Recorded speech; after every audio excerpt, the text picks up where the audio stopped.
problema está na ocasião que você fez aquele pitch de vendas para ela.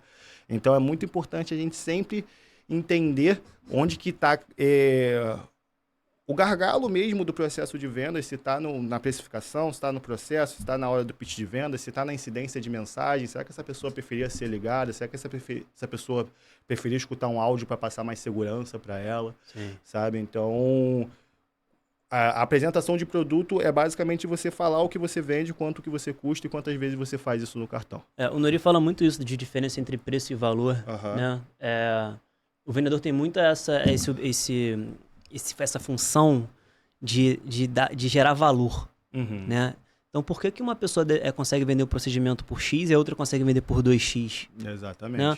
Então, essa percepção ela é criada pelo vendedor. É uma habilidade, e não é uma habilidade que as pessoas acham que vendedor, Edgar, é aquele cara que, sabe, enche teu saco, é aquele cara que... Cara, não. Vendas é técnica. Vendas é técnica. Acham que vender é dom. Eu amo quando fala isso. Eu não tenho esse dom que tu tem, Edgar. Ou então eles acham que vendas é só para quem é comunicativo e papapá. Tem que ter esse dom, um pouco dessa qualidade. Mas eu conheci vendedores, assim, os melhores, que se você for conversar com ele, é o cara fechado. Sim. O cara que não gosta muito de trocar ideia, mas ele sabe de técnica. Vai pra reunião com ele pra tu ver. Ele vende. Ele vende. Então a secretária hoje, ela precisa ser uma secretária vendedora, ela precisa ter metas, ela precisa ter métricas, ela precisa ser treinada, ela precisa entender técnicas de vendas, e ela não vai fazer isso sozinha. Sim. Certo? Você falou, a pessoa vai chegar lá meio crua, ela tem que ser treinada para poder fazer isso. E aí entra a parte de contratação. Exatamente. Né? A gente tem que saber aonde contratar essas pessoas, como contratar essas pessoas e entender que também existe um processo de contratação dessas pessoas.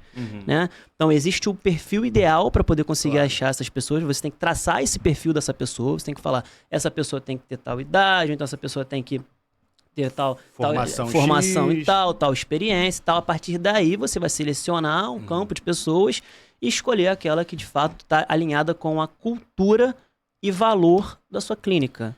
Mas deixa eu fazer só um parêntese aqui, rapidinho, cara. A grande audiência do canal aqui é de donos de clínicas, é de médico, é de dentista que procuram ali uma solução para eles. Mas uma coisa que eu repito muito em treinamento comercial que eu faço. A secretária que vira uma vendedora, isso não é um bem que ela está fazendo para a clínica que ela trabalha, cara. É um bem que ela está fazendo para ela. Pro lado profissional dela. Essa pessoa que aprendeu a vender procedimentos de 12, 15 mil reais, procedimentos totalmente invasivos, procedimentos totalmente desconfortáveis, ninguém quer passar por isso. E ela conseguiu fazer com que aquela solução seja sedutora, desejável pelo aquele paciente, ela consegue vender qualquer coisa. E essa pessoa ela nunca mais vai estar fora do mercado. Nunca mais. E ela vai ser a queridinha pelos doutores, porque assim que ela sair daquela clínica, ela fala, porra, fulana vendia 150 mil todo mês. Você acha que realmente ela vai ficar desempregada depois disso? Então, quando a gente fala isso, se alguma secretária estiver vendo esse episódio aqui, para aprender um pouco com o que a gente fala aqui, cara, aprende que tudo que você vai aprender num treinamento de vendas, num treinamento de processos comerciais, você vai utilizar pro resto da vida, independente se você trabalhar dentro de clínica ou consultório. Vendas é algo universal, como o Bernardo falou, e é algo treinável. Quando você aprende a vender, cara, você vende qualquer coisa para qualquer pessoa. Qualquer né? pessoa. Exatamente. E é a profissão, né? Que você não tem mais onde... bem paga. Mais bem você paga. chega onde você quiser, você vende o valor que você recebe no final é referente. E as vendas não está apenas em vender procedimentos, está em se vender, está em vender sua personalidade, em vender a clínica, em vender seu produto. Você vende tudo que está em volta da gente, a gente está vendendo. Inclusive, tipo, esse podcast, toda vez que a gente para aqui para conversar um pouco com vocês, a gente está vendendo esse produto para vocês.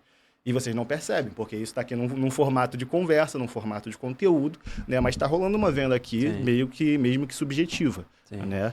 Mas aí na hora de achar essa pessoa que tem um perfil, porque é melhor achar uma pessoa com perfil do que moldá-la do zero, isso eu concordo plenamente. Onde a gente consegue achar uma pessoa, quais seriam os perfis de uma secretária vendedora? Você fala assim, pô, vou contratar agora a secretária para abrir meu consultório hoje, o que você diria de um perfil de secretária que vai performar, que vai estar contigo ali lado a lado, vai encarar as missões que você vai passar? Cara, antes de falar do perfil ideal da secretária, eu comecei na Market Média, eu tinha uma equipe que eram se eu não me engano, eram 3 pessoas. Você deve ter uns 6, 7 anos, sei lá. E aí, com o tempo, cara, eu fui precisando contratar pessoas. E eu errei muito, Edgar. Mas muito, assim.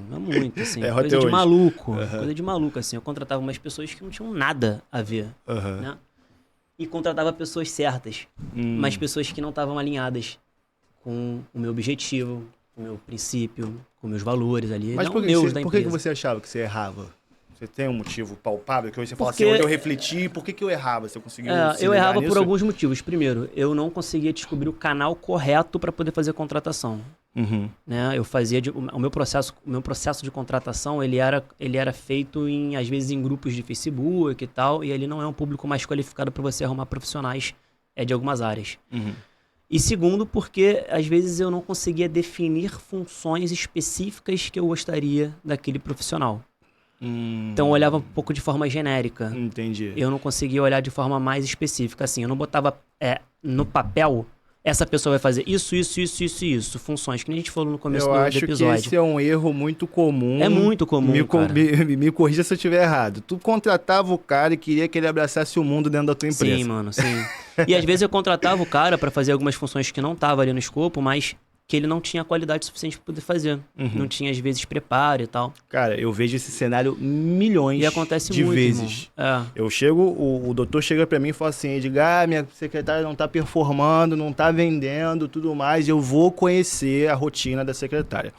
A secretária, ela prepara o paciente, a secretária, ela varre o chão, a secretária, ela compra os insumos, a secretária, ela atende telefone, a secretária, ela vai na rua, a secretária, ela...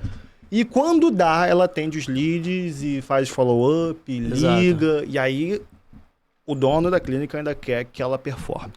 Cara, não vai acontecer. Justamente porque tudo que você implementa muito energia da sua vida, você consegue ser bem sucedido. Agora, se você está falando que você 10% do seu dia, você está cuidando da entrada de paciente, de venda de procedimento, e você ainda quer ser bem sucedido, cara, não vai acontecer. Cara, eu vou te contar uma história.